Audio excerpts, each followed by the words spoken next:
nous allons lire dans le livre de Daniel 2, verset 33.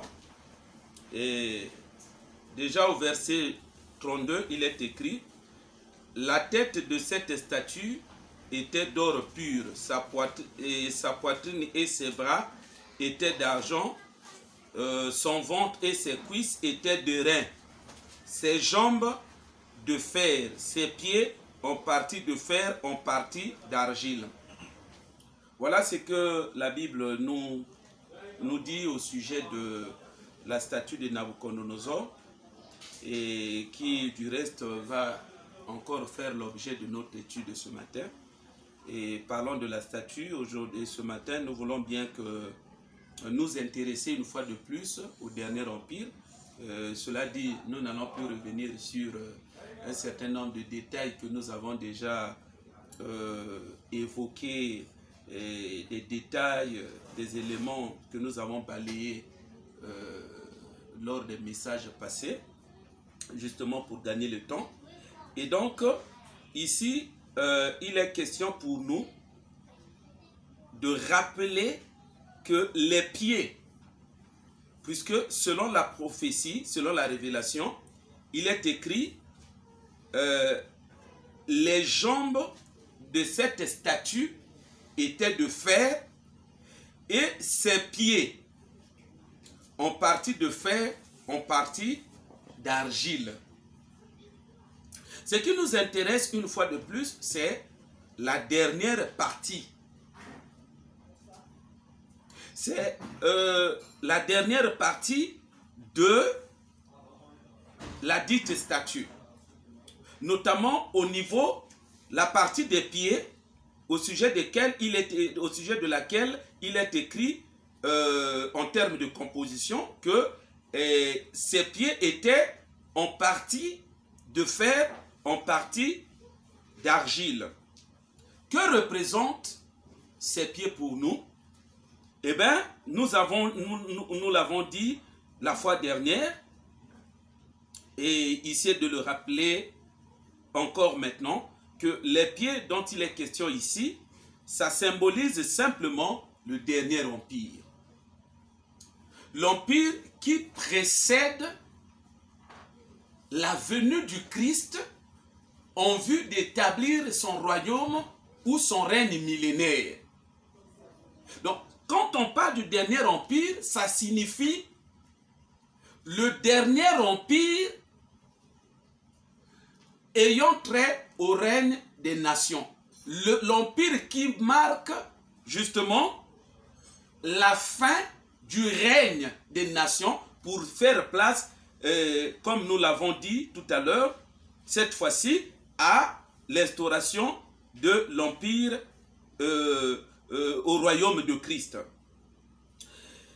Cependant, le problème qui se pose est celui de savoir, ou la question qu'on peut se poser est de savoir pourquoi est-ce que ces pieds, selon la Bible, selon ce que la Bible nous rapporte, pourquoi est-ce que Dieu a fait en sorte que, ou nous présente ces pieds-là en fer et en argile, ou encore pourquoi ces pieds sont faits en partie de fer, en partie d'argile. Eh bien, ce que nous allons dire est que si ces pieds sont faits en partie d'argile, en partie de fer, c'est simplement pour passer un message. Et alors, un message codé.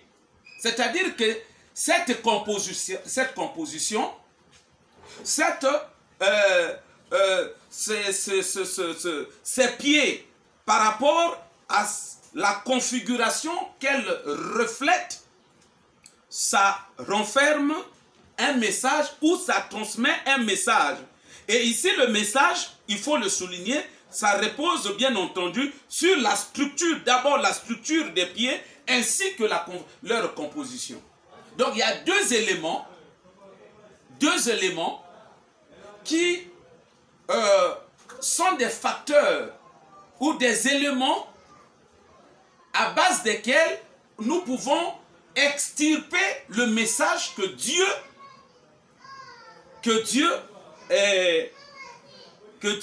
a engorgé ou a voulu bien nous transmettre à travers, évidemment, l'image des pieds. Et parlons justement de ces pieds. Nous avons dit que le message réside au niveau de la structure des pieds et au niveau de leur composition. Sachant que, puisque, j'allais dire, nous sommes sans ignorer que ces pieds représentent le dernier empire, à ce moment, nous voulons bien pousser un peu loin notre réflexion, notre analyse, notre décryptage, par rapport justement toujours à la parole de Dieu. Quel est peut-être, que pouvons-nous dire de cet empire? Quelle est l'autre forme que Dieu a utilisée pour désigner cet empire? Pour ce faire, nous allons lire très rapidement avec vous dans le livre d'Apocalypse au chapitre 13. Chapitre 13, le verset 1, il est écrit ce qui suit. Puis je vis monter de la mer une bête. On peut se limiter là. Ici, parlons de toujours de cet empire. Au niveau de l'Apocalypse, Dieu va utiliser une autre image pour désigner toujours cet empire-là. Ça veut dire, dans le livre de Daniel, Dieu se sert de l'image des pieds pour désigner, pour représenter le dernier empire par rapport à justement à la configuration de la statue. Donc, vous voyez, les pieds représentent la dernière partie, et ce qui coïncide, ce qui correspond justement aussi dans le cadre du déroulement des empires au dernier empire. C'est vrai que dans le livre de Daniel, Dieu utilise l'image des pieds, mais quand nous venons au niveau de l'Apocalypse, parlons toujours de cet empire, et cette fois, Dieu utilise l'image de la bête. Cela veut dire, cet empire est autrement désigné, autrement appelé, autrement représenté par la bête. Alors, puisque cet empire, c'est la bête, maintenant, quand nous revenons à l'image des pieds, voyons bien sûr que les pieds, dans leur, voilà pourquoi j'ai parlé de la structure, le message réside au niveau de la structure. Quand nous voyons la structure des pieds, comment se présentent les pieds? Quelle est la position des pieds par rapport à la terre, par rapport au sol? Eh bien, nous allons voir que les pieds, dans leur structure, c'est quelque chose qui est directement posé au sol. Et à partir de ce moment, à partir de cette image, à partir de ce décryptage, à partir de ce tableau, de ce décor que nous venons de planter, on peut se poser une question. Eh bien, on peut se poser la question de savoir, dans l'ordre des bêtes, puisque l'empire, selon l'Apocalypse, c'est la bête, ou encore l'empire dont on nous parle dans le livre de Daniel, via l'image, par l'entremise de l'image des pieds, au niveau de l'Apocalypse, le même empire est désigné comme étant la bête. Pour dire que cet empire, c'est la bête. Les pieds que nous avons vus, ça correspond, ça traduit, ou ça vaut l'espèce d'une bête. Alors, posons-nous la question, dans l'ordre des bêtes, quel est cet animal dont le ventre est, comment on appelle ça, a un contact direct avec le sol? Quel est cet animal qui, dans sa structure, dans sa nature, marche, rampe, ou sa marche comment on appelle ça, avec un contact direct avec le sol du serpent. Donc, c'est pour dire, par la structure, c'est-à-dire quand nous partons de l'image des pieds, les pieds, ça nous reflète ici la nature d'un autre animal, puisque dans Apocalypse nous dit que cet empire, c'est la bête, c'est-à-dire que c'est un animal. Donc à partir de la structure, à partir de la nature des pieds, par rapport, la position des pieds par rapport au sol, ça nous reflète l'image d'un autre animal, ça nous fait renvoi au serpent. Donc pour dire, la bête ou les pieds, ça correspond au serpent. Ou les pieds dont il est question ici, ça fait renvoi au serpent. Ça fait renvoi au serpent. Ce que je suis en train de dire, je crois que la Bible, on va continuer à interroger la Bible, et vous allez vous rendre compte que la Bible va effectivement corroborer ce décryptage, ça va corroborer, ça va confirmer effectivement que ces pieds, ça, c'est l'image du serpent. Hier à la radio, je le disais, si nous considérons les pieds et nous voyons que au niveau des pieds, justement, quand on prend, comment on appelle ça, dans l'Apocalypse, nous avons interprété à partir du chapitre 13 du livre d'Apocalypse, la Bible nous dit que on a fait le lien entre les orteils et les 10 têtes de la bête. Et c'est là où nous sommes amenés à dire que les orteils les orteils que nous retrouvons au niveau des pieds, ça symbolise les têtes. Maintenant, posons-nous la question. Puisque la tête, ça symbolise la tête. Maintenant, dans le cadre des animaux, quelle est cette bête dont la tête est devant et qui marche rampant sur le sol, la tête devant et le corps derrière?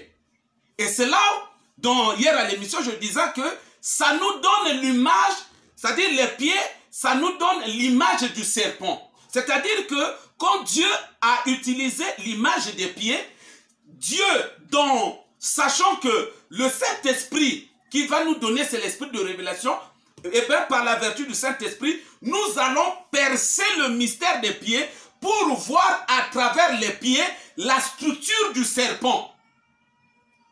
Parce que le pied, comment on appelle ça, a des orteils, et les orteils représentent la tête, et le derrière du pied, ça représente maintenant le corps. Donc vous voyez que la position du pied, ça représente le serpent. C'est là où nous disons que les pieds dont il est question ici, c'est la présence, c'est l'image du serpent. Donc comment on appelle ça? Le dernier empire, c'est un empire qui correspond au règne du serpent. C'est ce que nous allons voir tout à l'heure dans le livre d'Apocalypse. Nous allons prendre, pour cela, nous allons prendre le livre d'Apocalypse chapitre 12.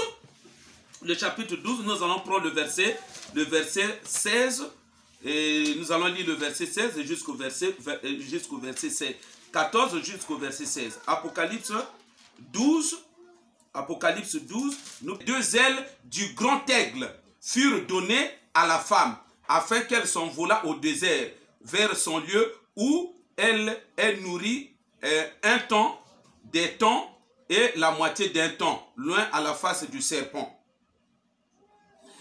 Et de sa bouche, le serpent lança de l'eau comme un fleuve derrière la femme, afin de l'entraîner par le fleuve.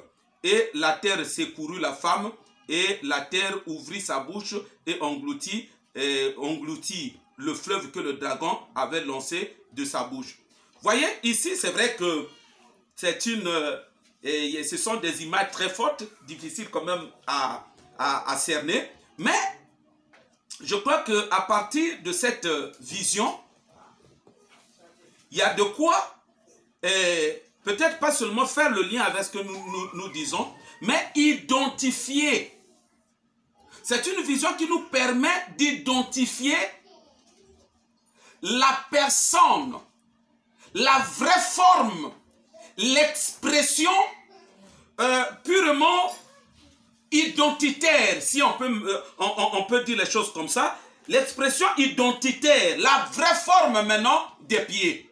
Ici, on a utilisé les pieds. Mais que représentent ces pieds-là? Quelle est leur vraie forme? Quelle est la vraie identité de ces pieds? Parce que ici, au niveau des pieds, ce n'est qu'une image. Mais c'est là où, quand nous lisons, là, justement, là où nous venons de lire, la Bible nous dit que ici, on parle de la bataille d'Armageddon. C'est de la bataille d'Armageddon. Quand le diable va quitter, c'est-à-dire il sera précipité du deuxième ciel, il tombe sur la terre. À ce moment-là, il va s'organiser. Dans le cadre justement du dernier empire, c'est-à-dire l'empire des pieds, qui ici, ça peut représenter aussi, comment on appelle ça, le monde que le diable il va utiliser, c'est-à-dire le monde que l'antichrist va gérer. À ce moment-là, il va s'organiser, l'antichrist, il va s'organiser pour, puisqu'on parle d'un temps, des temps, la moitié d'un temps. Ça, ce n'est qu'un jargon pour parler pour parler de comment on appelle ça, la moitié du temps que le diable, l'antichrist va déployer. Voyez-vous, comment on appelle ça? Ça fait allusion à la grande tribulation. La période que va prendre la grande tribulation. Vous voyez que ça a un lien direct avec, n'est-ce pas, avec la fin des temps, un lien direct avec le règne de l'antichrist. Et ici, parlons de cet aspect des choses, on nous dit, n'est-ce pas, à cette période-là, Israël s'enfuira loin du serpent. Voyez-vous? Parce que quelque part, on parle du dragon, quelque part, on parle du serpent. Israël s'enfuira loin du serpent. Ça se passe à la bataille d'Armageddon. Israël s'enfuira loin de l'antichrist. On dit, et de sa bouche, le serpent lança de l'eau comme un fleuve derrière la femme, afin de l'entraîner par... Ici, ce n'est qu'une image qui renvoie à la guerre qui va avoir lieu en Israël. La guerre que l'antichrist va mener contre Israël. Or, l'antichrist, nous savons que c'est l'antichrist et ses armées qui vont se jeter contre Israël, qui vont se lancer contre Israël pour mener la dernière bataille, pour mener la guerre à Israël. Mais ici, l'image qu'on utilise pour parler de l'homme qui va organiser cette campagne contre Israël, on parle du serpent.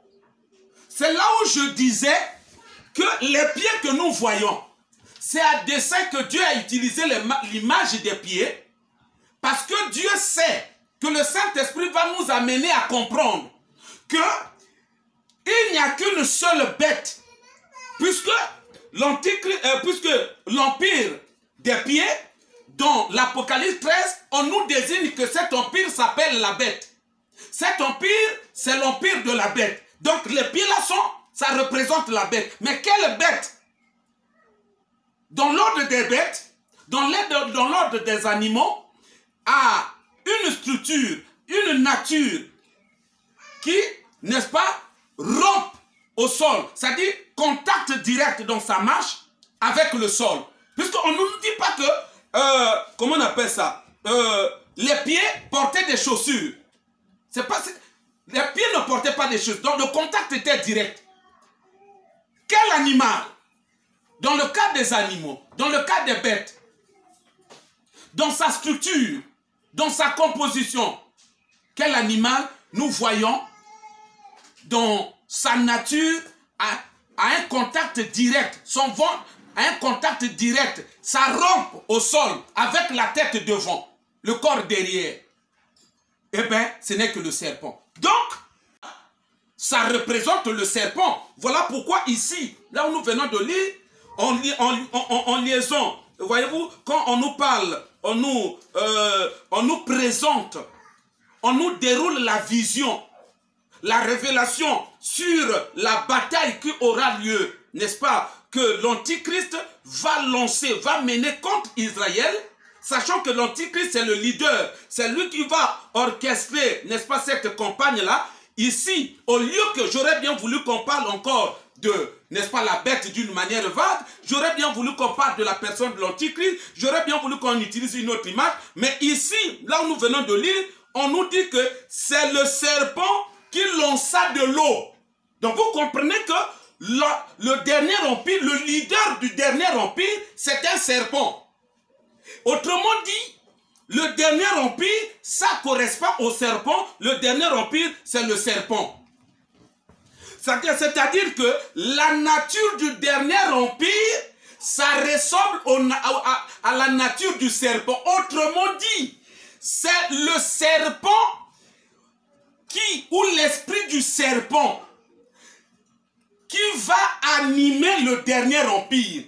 Parlons du dernier empire ici, on fait justement allusion aux gens qui vont vivre dans le cadre du dernier empire. Ils seront animés par quel esprit? Justement, l'esprit qui va les animer à la lumière de la prophétie, ça sera l'esprit du serpent que la Bible, dans le cadre de la statue de Daniel, a préféré représenter les choses sous la forme des pieds, et quand avec l'aide du Saint-Esprit ou par la vertu du Saint-Esprit, quand nous lisons, nous pénétrons la prophétie de l'Apocalypse, eh bien nous avons pu nous rendre compte que les pieds en question ne sont que l'image du serpent.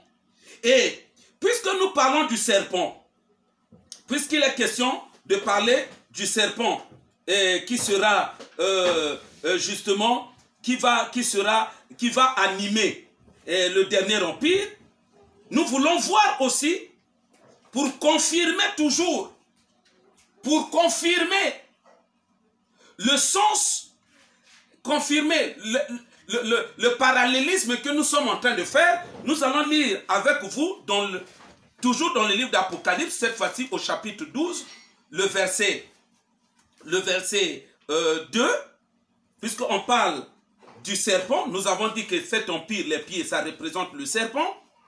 Mais nous voyons que les pieds renferment. Les pieds possèdent 10 orteils. Ça possède 10 orteils. Donc, à ce moment-là, il y a un problème. Est-ce que ce que nous disons là, dans la Bible, est-ce que ça a un fondement? C'est ce que nous voulons vérifier. C'est là où, dans Apocalypse chapitre 12, au verset 2, il est écrit: elle était enceinte et elle criait, était en travail et dans les douleurs de l'enfantement. Un autre signe parut encore dans le ciel. Voici que c'était un dragon rouge, ayant 7 têtes et 10 cornes. Voyez-vous, ici on parle, on confirme l'aspect des 10 cornes. Sauf qu'ici on a utilisé une autre image des cornes au lieu de parler de tête. Donc ça veut dire quoi? Ça veut dire que l'esprit que le dragon va utiliser dans le cadre du dernier empire aura justement 10 têtes. Aura 10 têtes. Donc si nous considérons ou nous reconsidérons que les pieds représentent le serpent, c'est dire que puisque les pieds ont 10 têtes, 10 orteils, ce qui équivaut à 10 têtes, donc c'est un serpent à 10 têtes. C'est un serpent à 10 têtes. Et cela n'est pas en contradiction avec ce que nous venons de lire tout à l'heure. Le serpent, en tant que leader, en tant qu'esprit, qui va animer le dernier empire, c'est un serpent qui a 10 têtes. Donc, les pieds avec les 10 orteils, ça représente un serpent à 10 têtes. Ça représente un serpent à 10 têtes. Voilà le monstre, la nature de la bête qui correspond. D'ailleurs, c'est des choses que dans l'Apocalypse, on en parle. On dit que je vis monter de la mer une bête. Une bête qui avait 10 cornes, 7 têtes. dit diadème.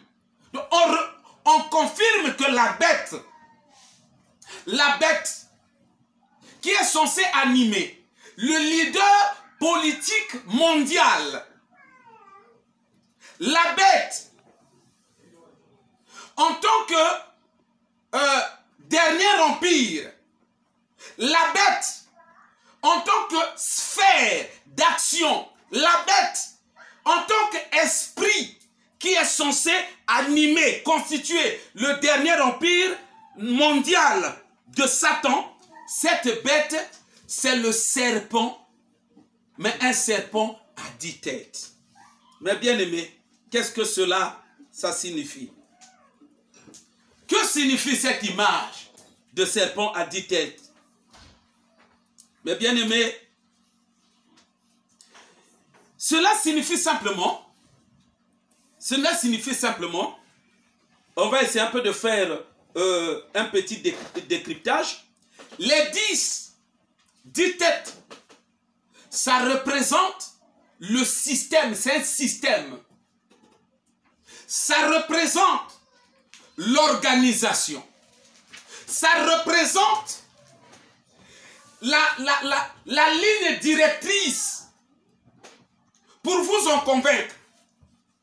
Si on peut faire un petit saut dans l'histoire de l'Exode, c'est-à-dire l'histoire du peuple d'Israël, quand Dieu a fait sortir Israël de l'Égypte pour le mener, ce peuple, pour le conduire vers la terre promise, vous vous souviendrez que Dieu leur avait donné 10 commandements. Pourquoi pas 11? Pourquoi pas 13? C'était 10 commandements. Donc le 10, c'est l'image de commandement. Ce n'est pas pour rien qu'ici on parle de 10 orteils. Ce n'est pas pour rien ici on parle de serpent qui a 10 têtes. Les 10 ici représentent la nature du commandement. Les commandements que Dieu avait donnés à Israël, ça constituait le chemin à suivre. Et ici, les 10 aussi constituent le chemin à suivre. Ça constitue l'esprit, ça constitue la marque, ça constitue, n'est-ce pas, la ligne directrice, ça constitue la ligne à suivre, ça constitue, n'est-ce pas, peut-être pas le credo, mais ça constitue en fait le chemin, voyez-vous, que le diable ou encore cet empire imprime à ses sujets. Donc les 10 pieds, les 10 têtes, ce n'est qu'une image. Ce n'est qu'une image de commandement. Ce n'est qu'une image de système.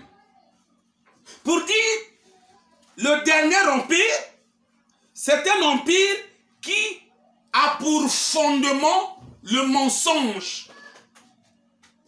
Pour dire le dernier empire, puisque le serpent par nature, nous savons qu'il ne marche jamais droit. Donc le serpent, sa nature, ça reflète, ça symbolise le mensonge. Mais ici, on dit que c'est une bête qui a 10 têtes. Donc un serpent qui a 10, pour dire, il va ériger, il va imprimer comme marque, il va imprimer comme chemin à suivre, il va dicter comme commandement dans son royaume, dans son empire, c'est le mensonge. C'est-à-dire, le dernier empire, comme tout est maintenant clair, le dernier empire, c'est un empire du mensonge. Le leader, il s'appelle menteur. Le leader, il s'appelle menteur. Le leader, c'est le père du mensonge. Voilà pourquoi nous lisons dans Jean 8, 44, il est écrit que le diable est le père du mensonge. Effectivement, le dernier, n'est-ce pas, le dernier empire, eh bien, c'est un empire qui est dans le symbole, qui renferme, qui, comment on appelle ça? C'est par le mensonge, qui est symbolisé par le mensonge. Donc c'est l'empire du mensonge. Autrement dit, puisque le dernier empire que nous sommes en train de vivre, ça correspond au temps que nous sommes en train de traverser présentement, c'est dire simplement que le dernier empire, ça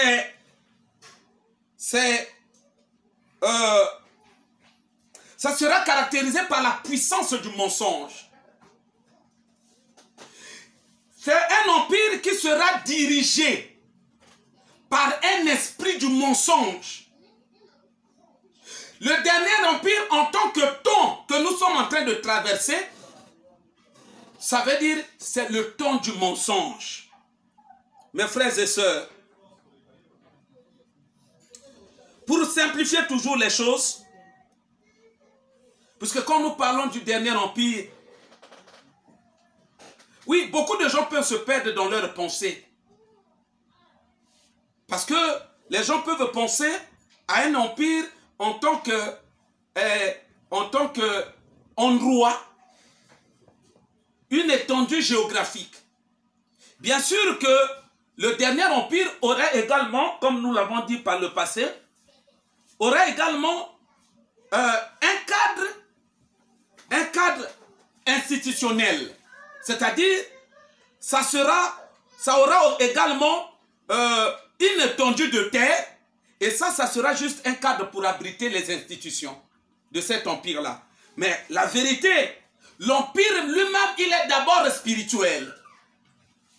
Et cet empire, il est constitué, ou par définition, c'est le rassemblement de tous les menteurs. C'est le rassemblement de tous les menteurs. Qu'est-ce que cela veut dire? Ça veut simplement dire que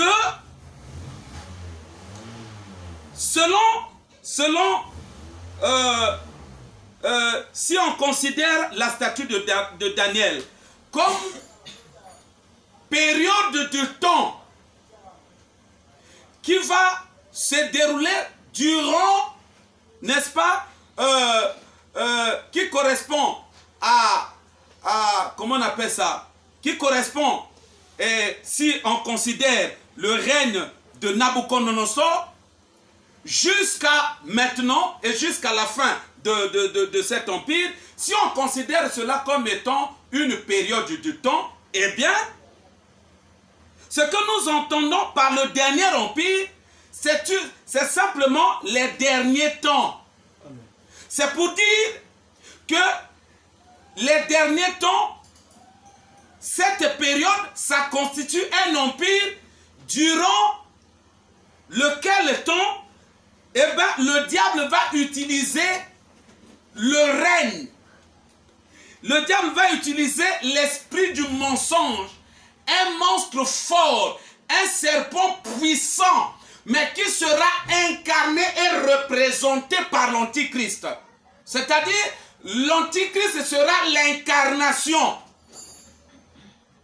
Il sera celui qui il sera pleinement possédé par cet esprit-là. Mais en réalité, le leader, celui que le diable va utiliser, ça sera un démon puissant du mensonge. Et ce démon va libérer la puissance du mensonge dans le monde. Et ce démon va faire en sorte que, va opérer une sorte de recrutement, va exercer l'emprise du mensonge sur les hommes sur la terre, durant la période des derniers temps. Et c'est ce qui fera que tous ceux-là qui seront comme gagnés par cet esprit du mensonge, ce serpent, nous avons dit, ces 10 têtes ne sont autres que le pouvoir, sa capacité à dominer. C'est un esprit, c'est-à-dire les 10 têtes représentent le commandement. C'est un esprit qui va commander, qui va donner le dictat, qui va exercer l'emprise sur l'humanité et qui va pousser les gens à vivre dans le mensonge. Voilà l'empire, le dernier empire. c'est simplement un rassemblement. C'est-à-dire le diable, il va se servir d'un esprit puissant qui va animer les gens à vivre dans le mensonge. Et c'est le rassemblement de tous ces gens-là qui constitue le dernier empire. Et celui qui sera au-dessus de cet empire-là, et bien entendu, c'est le serpent que nous venons de décrire. Mais bien aimés, quel est l'enseignement que nous devons tirer? Quelle est la conduite à tenir pour nous chrétiens? Oui, vous savez, il y a une chose, et je regrette beaucoup, souvent quand je pense à l'Église, à la manière dont l'Église est en train de concevoir certaines choses ayant trait au dernier empire, notamment quand l'Église parle de la marque de la bête. Je regrette beaucoup parce que les gens, lorsqu'ils parlent de la marque de la bête, tout de suite, l'idée qui les anime, leur conception, ça va justement, et très souvent, dans le sens, comment on appelle ça, d'une marque qu'on va imprimer, la marque dessus 166, qu'on va poser sur le front, qu'on va poser sur la main droite. Bien entendu, la Bible en parle. Mais laissez-moi vous dire, Église, ça c'est une conception tronquée. C'est même une conception simplement intellectuelle de la marque de la bête. Parce que quand nous concevons la marque de la bête ainsi, eh bien, la marque de la bête dans ce sens-là, on peut se poser la question, à quel moment le diable va le faire et pour quel but le diable va le faire, et vous allez vous rendre compte tout de suite que le diable va le faire, ça sera simplement une façon, une marque administrative, une façon pour le diable de maîtriser politiquement, administrativement, économiquement les gens. C'est-à-dire, on parle aujourd'hui de puces électroniques. Mais oui, ça rentre dans le cadre du diable pour organiser son monde. Ça rentre dans le cadre du diable simplement pour essayer un peu de, comment on appelle ça, sceller en fait les gens qui ont marqué allégeance. Voyez-vous, qui ont marqué allégeance à sa personne. Donc, cette marque de la bête, que les gens conçoivent toujours comme quelque chose qu'on va imprimer sur l'autre là, sur le front et sur le bras, c'est vrai que c'est juste.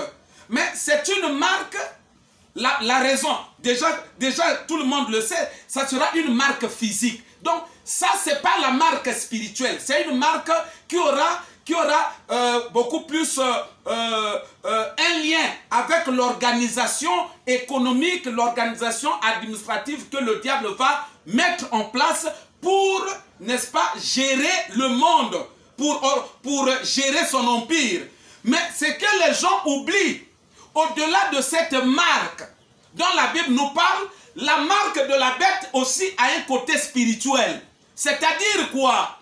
C'est-à-dire que la marque de la bête, ça peut aussi s'entendre comme toute caractéristique qui est propre à la bête. C'est-à-dire, le mensonge, ça fait partie, n'est-ce pas, de sa nature. Et à partir du moment où, toi chrétien, tu te retrouves avec cette sémence en toi, ben vous, tout de suite, vous comprenez que cette sémence-là, ça constitue l'expression de son être, de sa nature, c'est-à-dire, c'est sa marque à lui. C'est sa marque. Donc, la marque de la bête, ça va au-delà d'un sceau qu'on va poser sur les visages. La marque de la bête aussi, c'est sa nature, c'est la nature du diable, c'est la nature, n'est-ce pas, la nature de la bête qui va être communiquée aux hommes et que les hommes vont intégrer à leur manière de vivre. C'est vrai que les hommes seront en train de vivre, mais la façon de vivre, dans leur façon de vivre, on va bien relever la marque, c'est-à-dire la nature, c'est-à-dire la façon, c'est-à-dire l'ADN, c'est-à-dire l'être, c'est-à-dire encore, n'est-ce pas, l'empreinte même de la bête. C'est ça la marque de la bête. Et si on considère des choses ainsi, eh bien, vous allez vous rendre compte que beaucoup, et alors beaucoup dans nos églises sont déjà marqués, ont déjà cette marque-là de la bête. L'apôtre Jean, lorsqu'il parle, n'est-ce pas, dans son épître, il parle des antéchrists, des gens qui ont été autrefois avec eux et qui se sont écartés, qui se sont retirés. Et lui, il les traite des antéchrists, c'est-à-dire quoi? Et si on considère les choses dans le contexte de la marque, c'est simplement pour dire, d'après Jean, c'est des gens, des frères, autrefois frères, mais qui ont fini par, n'est-ce pas, loger, n'est-ce pas, intégrer la marque du diable, la marque de l'antichrist en eux. Mes frères et sœurs, oui, beaucoup de chrétiens portent cette marque, la marque du mensonge. Le mensonge, beaucoup de gens, beaucoup de chrétiens, ils vivent au rythme du mensonge, ils profèrent le mensonge, ils font tout n'est-ce pas, sur la base du mensonge. Et ils croient que c'est une façon simple de vivre, ils croient que c'est simplement leur intelligence, ils pensent que c'est une façon naturelle de vivre, ils pensent que c'est une manière parfois de se tirer d'affaire. Bien aimé, dans tout cela, il faut comprendre que le mensonge, c'est déjà la marque de la bête. Il faut comprendre encore que le fait d'être dans le mensonge, le fait de proférer le mensonge, le fait de dire toujours le mensonge, le fait de prononcer toujours le mensonge, eh bien, ça c'est déjà une marque de l'empire, du dernier empire. Autrement dit, ça fait de vous cette marque-là. C'est-à-dire que c'est une empreinte. C'est la marque de l'empire, du dernier empire. Donc le fait de vivre dans le mensonge, de dire toujours le mensonge, eh ben, c'est quelque chose qui vous rattache au dernier empire. Ça prouve simplement à partir de ce moment que vous vivez dans le cadre du dernier empire. Parce que le mensonge, ça vient jamais de Dieu. Nous l'avons dit, Jean 8, 44, que le père du mensonge, c'est le diable. Le mensonge a une source. Le mensonge, ça vient de quelque part. Le mensonge, c'est toute une inspiration. Le mensonge, c'est toute une marque qui appartient, c'est toute une sémence.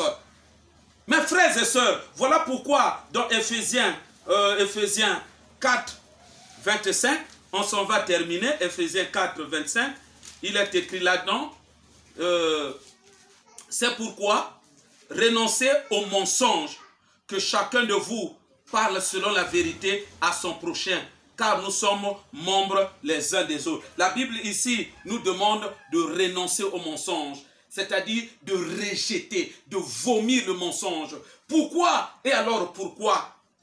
Pourquoi l'auteur de cet épître nous donne cette prescription? Parce qu'il sait que le mensonge, ce n'est pas une marque divine. Le mensonge, ce n'est pas quelque chose qui vient de Dieu. Qu'est-ce que Dieu attend de nous? C'est la question que les uns et les autres peuvent se poser. Que devons-nous faire alors? Mais bien aimé, c'est simple. C'est simple dans Jean chapitre 4, le verset Jean chapitre 4. Il est écrit, comment on appelle ça? Il est écrit au verset 23. Mais l'heure vient, elle est là, elle est déjà venue, où les vrais adorateurs adoreront le Père en esprit et en vérité. Car ce sont là les adorateurs que le Père demande. Quel type d'adorateur, quel type de chrétien le Père cherche? Ce sont des chrétiens qui marchent dans la vérité. Nous devons, mes frères, séparons-nous du mensonge. Séparons-nous du mensonge. J'aimerais que ce matin, qu'il y ait quelqu'un parmi nous qui prenne cette résolution, ferme résolution de se séparer du mensonge. Ne vous laissez pas berner par l'ennemi, ne vous laissez pas séduire par l'ennemi. C'est-à-dire le fait d'avoir la pensée, le sentiment, c'est-à-dire d'abord sentiment du manque de culpabilité vis-à-vis du mensonge. Le fait d'être toujours tenté et de se sentir à l'aise après avoir menti, bien aimé, ça fait partie de la séduction du diable. Il y a tout un esprit. C'est-à-dire que la tentation de mentir, il faut comprendre les choses ou les interpréter, ou les concevoir. C'est-à-dire les choses dans un sens où tu es tenté par cet esprit. C'est tout un esprit. C'est tout un esprit. Il ne va jamais se dévoiler à vous en tant qu'esprit. Le tout, ça se passe dans l'ordre des esprits. Le tout, ça se passe dans le monde, dans la sphère des esprits. Ce que toi, tu vas ressentir à la fin, ce n'est que le désir, ce n'est que la, comment on appelle ça, l'idée. Tu vas avoir l'idée de mentir. Mais pose-toi la question, d'où vient l'idée? Mais quelqu'un d'autre peut dire, oui, ça vient de ma réflexion. Ou ça vient, n'est-ce pas, de mon raisonnement. J'ai raisonné et j'ai trouvé juste que je dois mentir. Mais c'est là où se trouve justement c'est là où se trouve justement comment on appelle ça? C'est là où justement se trouve le nœud du problème. Parce que la nature, ce qu'on appelle la nature, en fait, je l'ai déjà expliqué, la nature, notre nature n'est pas naturelle. Elle est naturelle parce que nous sommes habitués avec, nous sommes nés comme ça. Mais à la base, notre nature, c'est une, comment on appelle ça? Ça porte l'empreinte du diable. Notre nature, c'est même la nature du diable déjà en nous. Ça n'a jamais été notre nature. Ça n'a jamais été notre nature. Ce que nous appelons nature, voilà pourquoi vous allez comprendre dans l'évangile de Christ, pourquoi le Christ nous demande de renoncer à nous-mêmes, à notre moi, c'est-à-dire à notre être. Il dit, si quelqu'un veut me... il doit renoncer, parce que le Christ sait que ce que vous appelez le moi, ce que c'est-à-dire ce que votre moi, votre être, votre personnalité, votre nature, n'est pas en réalité, n'est pas naturellement ce que vous croyez être. Car en fait, la nature, notre nature, a été déjà empoisonnée. Dès le départ, depuis le jardin d'Éden. Dès lors qu'Adam avait péché, eh bien, cette nature était passée directement sous, n'est-ce pas, sous l'emprisonnement. Voyez-vous, c'est parti sous l'emprise. Cette nature est passée sous l'emprise de Satan. Dès lors, c'est ce qui fait que l'homme devient esclave de Satan. C'est à base de cette nature. C'est à base ou sur la base de cette nature que le diable contrôle justement le monde. Donc c'est pour dire, quand il vous arrive d'éprouver le désir de mentir, il faut savoir que ça relève des manœuvres du diable simplement pour tenter toujours de vous contrôler. Vous contrôlez pour que vous ne sortiez pas des limites de son royaume. Et c'est la même chose ici. C'est la même chose. C'est ce que nous sommes en train d'expliquer ici. Dans le cas du dernier empire, c'est l'empire essentiellement du mensonge. C'est-à-dire ce qui va primer dans le cas du dernier empire. Et quand nous parlons du dernier empire, c'est-à-dire les temps de la fin. Dans le cadre des temps de la fin, ce qui va plus primer, c'est l'esprit du mensonge. Et il y aura un système, le mensonge sera érigé en système, c'est-à-dire en une façon de vivre. Et ça sera parfois naturel et général. Vous allez constater partout le mensonge va battre son plein. Et vous serez tenté d'aimer le mensonge, tenté de trouver naturel le mensonge, parce que ça sera une sorte de mode de vie qui est général. Je me souviens quand je parle de cet aspect de choses, je pense encore à cette dame-là. Je suis allé une fois dans une boutique, parce qu'il fallait trouver, je ne sais pas, une pièce là pour la voiture, pour le camion. Dès que j'arrive, je trouve une femme était en train de comploter.